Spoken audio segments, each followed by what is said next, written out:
The Outback went dead silent when a burnt ute was found near Nullarbor Plain, its engine still warm and a blood-stained swag inside.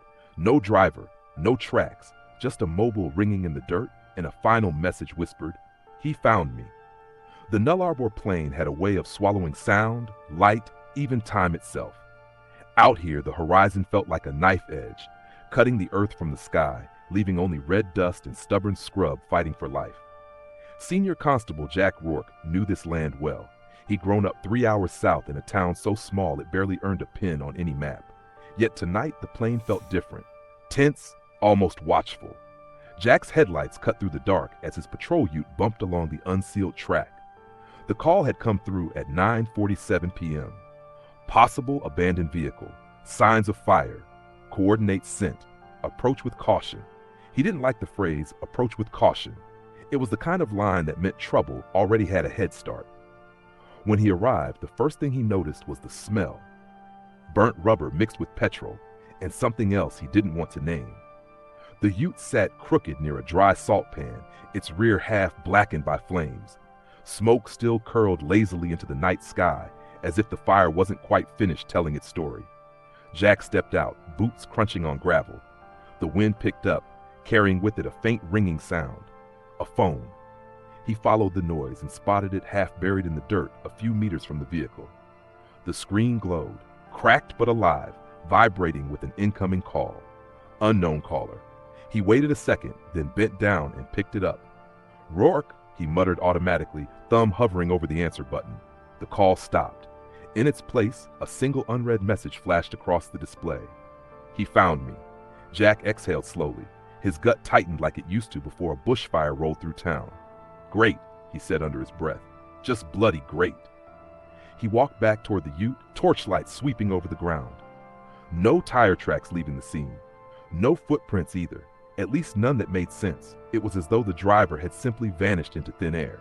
Inside the cab, things felt wrong, too neat for an accident. The steering wheel was intact, the keys still in the ignition. A faded flannel shirt lay crumpled on the passenger seat, stained dark near the collar. Blood, he realized. Jack radioed in. "Control, this is Rourke. Vehicle confirmed torched. No driver present. Evidence of struggle. Requesting forensics and backup." Static hissed, then a voice replied. "Copy that, Rourke. ETA 40 minutes. Maintain scene security." 40 minutes might as well have been 40 hours out here. He stepped back, scanning the open land. The Nullarbor offered nowhere to hide, yet somehow everything about this felt hidden, calculated. Jack crouched beside the ute's rear wheel when something caught his eye. A drag mark in the dirt, faint but deliberate. It vanished toward the darkness beyond the salt pan. Someone had been pulled or carried. He straightened, heart thudding faster now. Years on the force had taught him patterns. This was no simple breakdown or unlucky traveler. This was a message, and it was meant to be seen. Back in the small town of Corabara, Detective Elena Marlowe stood on the balcony of her motel, staring into the void where the stars should have been. She'd been in the middle of a lukewarm dinner when the call came. Nullarbor incident. Possible homicide. Your lead. She sighed. Figures. Elena didn't believe in coincidences, and this one already smelt rotten. By the time she reached the scene after midnight, floodlights from the police trucks had turned the plane into a theater stage. Jack stood near the perimeter tape, arms crossed, face grim. "Took you long enough," he said when she approached. "Always a pleasure, Rourke," she replied, pulling on latex gloves. "Start talking." He gestured toward the wreck. "Burnt ute, no driver, no escape tracks. Phone found ringing nearby with that message." He passed it to her in an evidence bag. She scanned the screen. "He found me." "Victim?" she asked. "Male," Jack replied. "Mid-30s, judging by the shirt size and crap music playlist." Elena gave a humorless smirk. "You checked the sim?" "Registered name Martin Keene, based in Adelaide. Casual geologist by trade." Her eyebrow lifted. "Geologist?" "Yeah. Apparently doing survey work out here." She turned back toward the vehicle, eyes narrowing.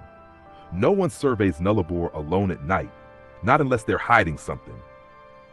As for Martin Keene, he'd been nervous long before the fire ever touched his ute. 3 hours earlier, he'd driven down the same stretch of road, knuckles white around the steering wheel, rearview mirror checked every 30 seconds. The darkness behind him didn't feel empty.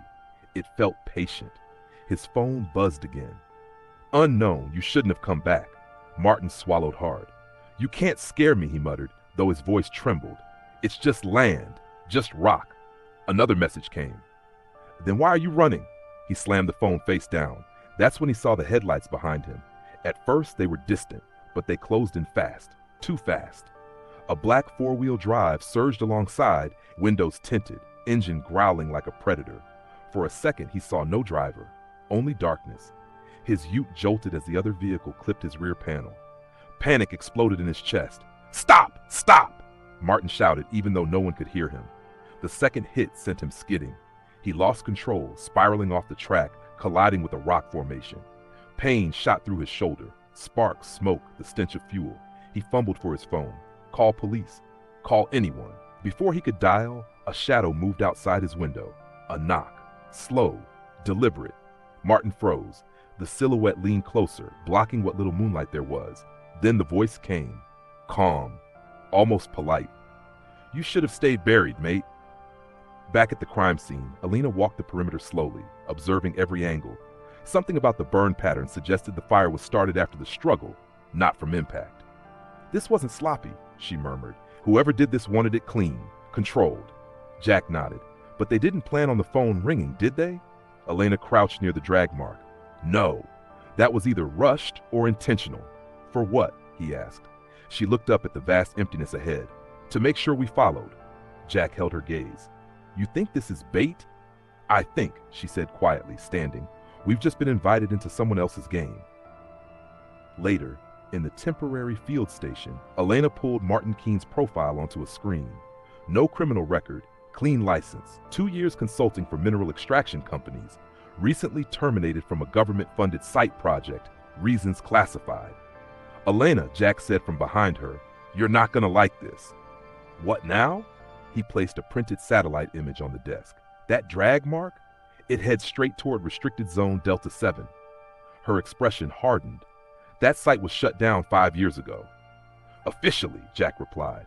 Unofficially, people still go missing around it. She stared at the map, tracing the line with her finger. Nullarbor didn't just hide bones, it hid secrets, and Martin Keene had clearly uncovered one that was never meant to breathe again. Elena leaned back slowly. Get me everything on Delta 7, personnel lists, old reports, anything buried under red tape. Jack smirked slightly. You reckon whoever did this will just let us stroll in? Her eyes flicked back to the phone message glowing faintly on the table. He found me. No, she said, because whoever he is, he's already watching. And somewhere beyond the reach of their lights, beyond maps and patrol routes, a figure stood motionless in the dark, observing the distant flare of police lamps, knowing the story had only just begun. Suspense intensifies. The first light of dawn over the Nullarbor didn't bring comfort, it brought clarity. And clarity made everything worse. Detective Alina Marlowe stood at the edge of the tape perimeter, coffee untouched, eyes locked on the faint trail leading toward restricted zone Delta 7. The drag marks were clearer in daylight now, a broken line of boot scuffs and disturbed dust telling the final moments of Martin Keene's desperate resistance. He fought, Jack said quietly beside her. Not for long, but he fought. Elena nodded, which means he knew his attacker, or at least recognized what was about to happen. Jack glanced toward the horizon. We got approval to approach the outer fence. Command's already twitchy. They should be, Elena replied. Delta 7 isn't just restricted, it's buried, and buried things tend to stink when disturbed. The fence. The fence appeared like a scar across the land. Rusted barbed wire, weather-worn signs warning Commonwealth property, no entry, biohazard risk. Jack squinted at the faded boards. Biohazard, they said. Then why shut it down with zero media fallout? Because biohazard sounds better than we screwed up, Elena responded. They pushed through a gap already torn open, evidence that someone had entered recently. Inside, the land shifted, the soil darkened, the air felt thicker, almost metallic, and then they saw it. A half-collapsed concrete structure buried into the earth like an open wound. Survey station? Jack muttered. Alona shook her head. No, this is military-grade construction. As they stepped closer, her phone vibrated. Unknown number. She froze. Jack noticed immediately. You getting that too? She turned the screen so he could see the message. Unknown, Delta 7 is not for you. Turn back. Jack swore softly. That's not procedural. Elena typed back anyway. Who is this? 3 dots appeared. Then unknown, the one who keeps the ground quiet. They both exchanged a glance. Right? Jack said. That's reassuring. Inside Delta 7, the entrance to the structure yawned like a throat, dark and uninviting. Elena clicked her torch on, beam cutting through dust motes floating in stale air. The walls were lined with peeling warning decals and old scientific charts. Words like containment, seismic monitoring, and subsurface integrity blurred with age. What the hell were they doing here? Jack whispered. Before Elena could answer, they found the first sign that Martin Keene had made it this far. His boot, half covered in dirt near a broken steel door. Fresh scratches streaked across the floor, leading further inside. He wasn't just dragged, Elena muttered. He walked in here, forced maybe, but upright. Jack's jaw tightened, which means whoever grabbed him wanted him conscious. A slow, heavy thud echoed somewhere deeper below. Both of them froze. You hear that? Jack asked. Elena nodded. That wasn't structural shift. Another sound followed, softer this time, almost like breathing. Martin's last recording, back at the mobile command vehicle. Forensic techs had finished extracting data from Martin's phone. There's a voice note, one of them said. Timestamp 10 minutes before signal drop. Elena leaned forward. Play it. Static crackled, then Martin's voice emerged, shaky and panicked. If anyone finds this, it's not just land here. They lied. The samples weren't rock. They were alive. We buried something that watches, and now it knows I remember. A pause. Then, faint footsteps. I shouldn't have come back. I shouldn't have told them I knew. Please, if you're hearing this, don't follow me. He doesn't kill. He keeps. The recording cut out. Silence filled the vehicle. Jack finally spoke. Keeps who? Elena stared at the black screen. Or what? The man in the hat. At 2:13 a.m. that night, a CCTV camera in the nearby petrol roadhouse picked up something strange. A tall man entered, dust-covered, wearing a wide-brimmed hat and boots caked in red soil. His face was hidden by shadow, but the camera caught the way he walked, slow, purposeful. He placed a single object on the counter, Martin's wallet. The clerk barely had time to react before the man spoke. You'll be seeing cops soon, he said calmly. Tell them the Nullarbor remembers its debts. Then he left. When police arrived, the man had vanished. Elena's realization. Elena studied the print still image from the footage, expression tightening. He wanted us to know he exists, she murmured. Jack leaned against the desk. So why not just walk up and introduce himself? Because, she replied, he doesn't see us as a threat. He sees us as audience. A tech officer walked in. Detective, you should see this. He handed her a sealed envelope found wedged into Martin's ruined ute. Inside was a weathered photograph. It showed a younger Martin, standing beside a team of researchers in hard hats, all smiling. Stamped in red at the bottom, Project Delta 7, Phase Burial. Elena's eyes lingered on the faces. Every one of these people other than Martin? She whispered. Jack tilted his head. Yeah, they're dead. The hidden truth, cross-referencing files revealed the truth no one had wanted public. Delta 7 wasn't a survey project, it was a containment site. A decade ago, underground tremors exposed a subterranean cavity emitting unnatural thermal readings. Military and scientific units formed a closed task force, attempting to seal whatever lay beneath. According to declassified fragments, the object was non-mineral, biologically reactive, responsive to low-frequency vibration and S's. And it listened. Martin Keene had been the only surviving analyst. He signed an NDA, took hush money, vanished from the project, and 5 years later, he returned. Elena shut the file slowly. He didn't come back for money. Jack folded his arms. Then why? Because whatever was buried down there, she said, looking toward the distant plane, started calling him back. A glimpse of the Watcher. That night, Elena stood alone outside her motel, lit cigarette forgotten between her fingers. The desert wind whispered through dry grass beyond the car park. Then she sensed it. Someone watching. Across the road, standing just within shadow, was the man from the footage, wide-brimmed hat, still as stone. Their eyes met. He didn't run, didn't speak, just tipped his hat slightly as if acknowledging her existence, then turned and walked into the darkness. Elena's heart pounded. They're not finished, she whispered to herself. The message. Back in her room, phone buzzed again. Same number. Unknown. You've seen the door now, detective. Curiosity is what buried the last ones. She typed back, hand steady. What do you want? A pause. Then the message that chilled her more than anything else before. Unknown. Martin was only the key. You're the next sound it hears. Outside, somewhere deep beneath the nullarbor, something ancient shifted in its silent grave, as if waking. And above ground, someone was carefully making sure it heard her name. It deepens. The first rule of the nullarbor was simple. Never trust the silence. Detective Alina Marlowe had broken that rule the moment she stepped beyond the marked perimeter of Delta 7. Now, standing alone at the edge of the fenced-off zone, she could feel the land breathing beneath her boots. Slow, deliberate, like something asleep but aware. Behind her, the lights of Korabara flickered weakly, as if afraid to hold her attention too long. Her phone buzzed again. You're standing too close to the throat. Elena didn't reply this time. Instead, she slipped the phone into her jacket and turned toward the darkness.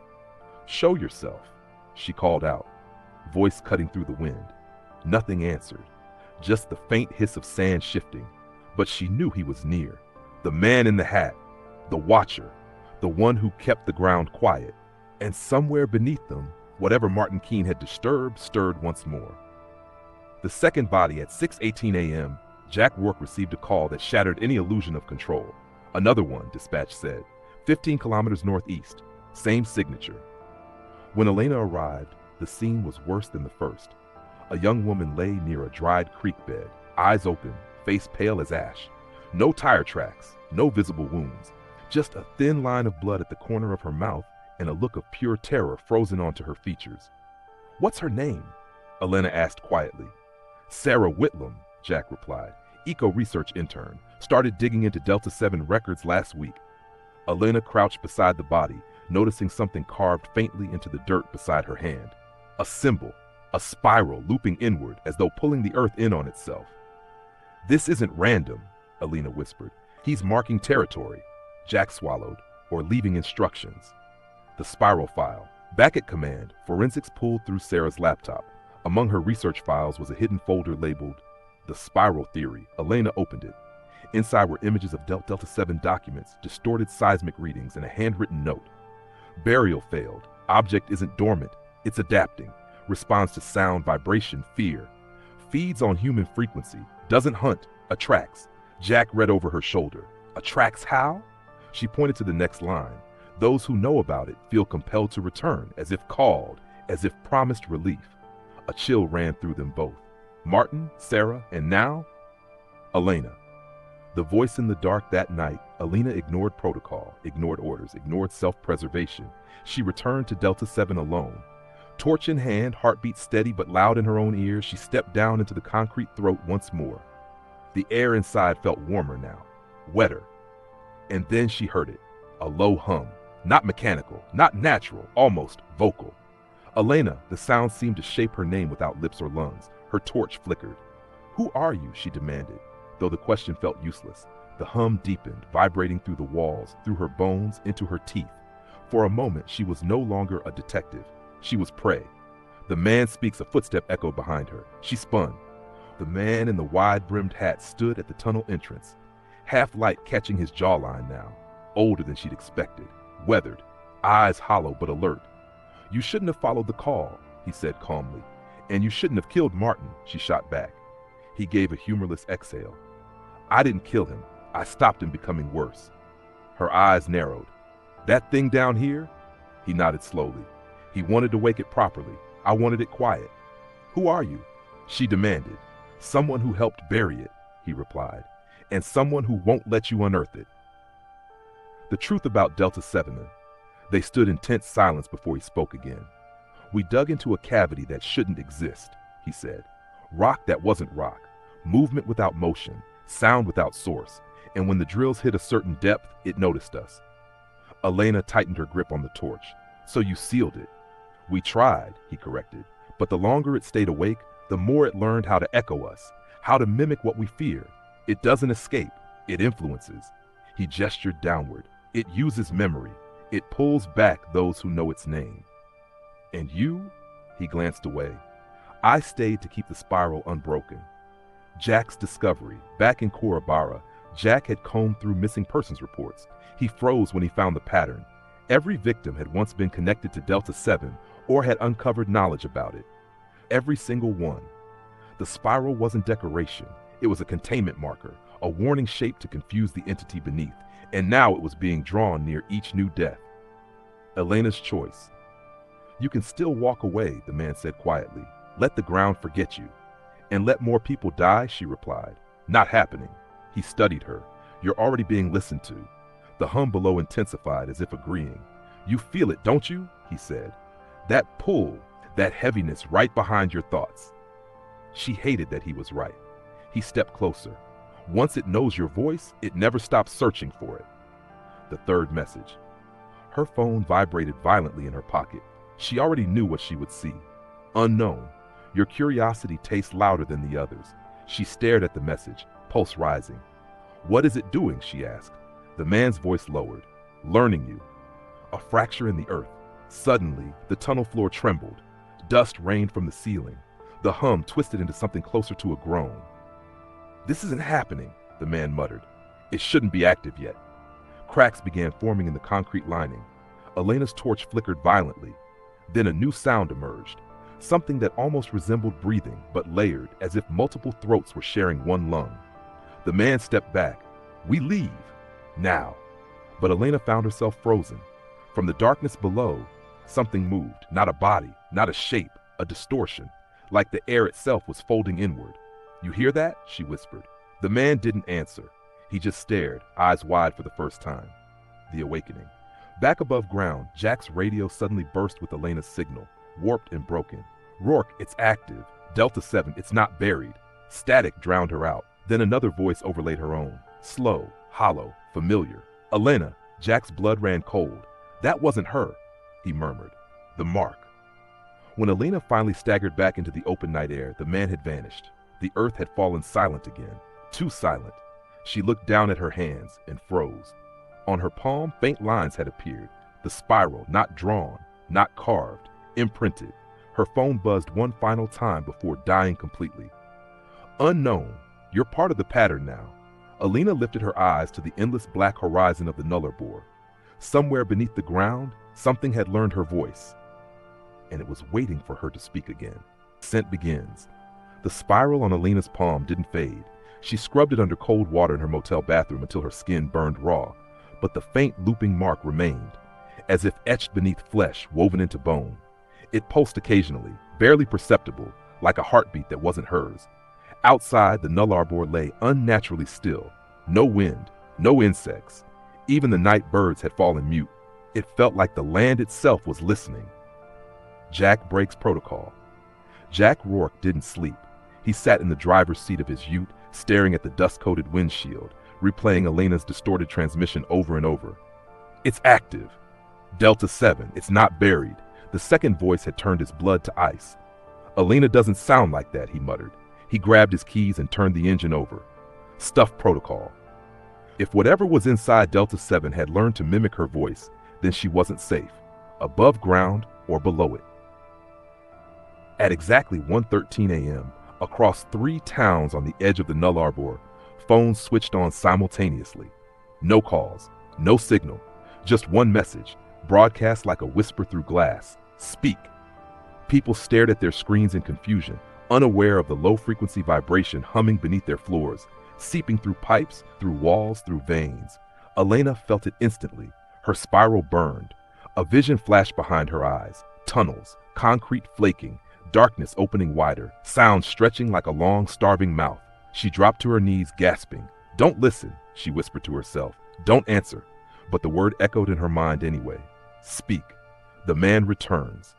A knock broke the silence. 3 soft raps. Elena stood slowly, every nerve alert. She opened the door. The man with the wide-brimmed hat stood there, eyes shadowed, face bone-tired. You felt it, didn't you? He said. What is it doing? She demanded. Expanding its reach, he replied, and testing how many will respond. She glanced down at her palm. Why me? He held her gaze. Because you stood closest when it learned your rhythm. He stepped inside without invitation. That mark, he continued, means it can trace you now. Through sound, through memory. Elena swallowed. Can you remove it? There is only one way to sever the spiral, and that is, we have to go back down, he said quietly, and finish what we started 10 years ago. The chamber below. At 3:40 a.m., under the cover of pre-dawn darkness, they returned to Delta 7. Not as investigators, not as observers, but as participants. The man led her past the familiar tunnel into a section she hadn't seen before, concealed by debris and broken panels. He keyed in an old access code. The door hissed open. Behind it lay a circular chamber, walls ringed with cracked speakers and sensor arrays. In the center, a sealed pit, spiraling downward into blackness, so complete it felt like staring into the absence of reality. "That's it, isn't it?" Elena whispered. He nodded. The throat, her spiral flared painfully. "And you said it learns through sound," she said. "Why build speakers?" "To confuse it," he replied. "To overload its perception. It feeds on clarity." Elena stepped closer, the air growing heavier with every inch. Then she heard it again. The hum. Now closer, clearer, almost affectionate. "Elena," it breathed. Her spine went rigid. Jack arrives miles away. Jack skidded his ute to a halt outside the Delta 7 perimeter. Floodlights from no official source bathed the zone in pale white. His heart pounded. "Elena," he called out, stepping past rusting signs. No answer. Just the low vibration thrumming through the ground. His radio crackled. Then her voice. "Jack, don't come inside, it knows." Static swallowed the rest, and behind it something else whispered his name. "Rourke," he froze. The ritual of silence. Back below, the man activated a dusty control panel. Ancient monitors flickered to life. Lines of waveform data pulsed in erratic peaks. "It's amplifying us," he said. "Emotion, fear, curiosity, it turns those into resonance." "And how do we stop that?" Elena asked, teeth clenched. "We starve it," he replied. "Absolute silence. No vibration, no sound. We trigger the null array and seal the pit permanently." He looked at her grimly. "But the array requires a living anchor." Her stomach dropped. "Anchor? One of us must remain inside the spiral chamber to absorb the feedback," he admitted. "To keep it busy while the system collapses in on itself." She stared at him. "You're talking about suicide." "No," he said calmly. "Containment, the choice." The hum intensified, as if reacting to their conversation. The chamber lights flickered. "You said it uses voice," Elena murmured. "If I speak to it," he shook his head sharply. "Don't." "If I draw its focus," she continued, "away from the array, it will carve itself into you." "Maybe it already has," she whispered, glancing at her palm. The man exhaled slowly. "You're not the first to think bravery could outsmart hunger." "And you are?" She shot back. "The saint who keeps ground quiet by letting others die?" Silence fell between them. Then he spoke, voice softer. "I stayed so no one else would have to." Above ground, Jack pushed deeper into the facility, ignoring every instinct screaming at him to turn back. "Elena!" he shouted. His voice echoed wrong, too many times, too many directions. Then he heard it, two Elenas speaking at once. The echo begins. In the chamber, Elena stepped closer to the pit. The darkness shifted subtly, as though reacting to her proximity. "Can you hear me?" she called down. The man spun. "Don't answer it." But the answer came anyway. "Yes." Not from below, from her own mouth. She froze. Her lips hadn't moved. "You're not just anchor now, detective," the man whispered, horror dawning in his eyes. "You're conduit." The hum crescendoed into a low, resonant choir. The spiral on her palm glowed faintly, lines writhing like thin, pale veins. The pit exhaled, and it said, with frightening clarity, "Speak again." The collapse starts. The chamber trembled violently. Panels sparked. The man rushed to the control unit. "The array's destabilizing. It's syncing with your signal." Elena staggered back, head splitting with overlapping whispers. Memories that weren't hers, voices she'd never heard, fear that tasted ancient. "Jack," she murmured. Somewhere above, his name echoed again, and again, and again. The final realization. The man looked at her, eyes wide with dread. "It's not trying to escape," he said. "It's trying to multiply." The pit's darkness rippled, and from its core came a final, impossible sentence. "Every voice is a doorway."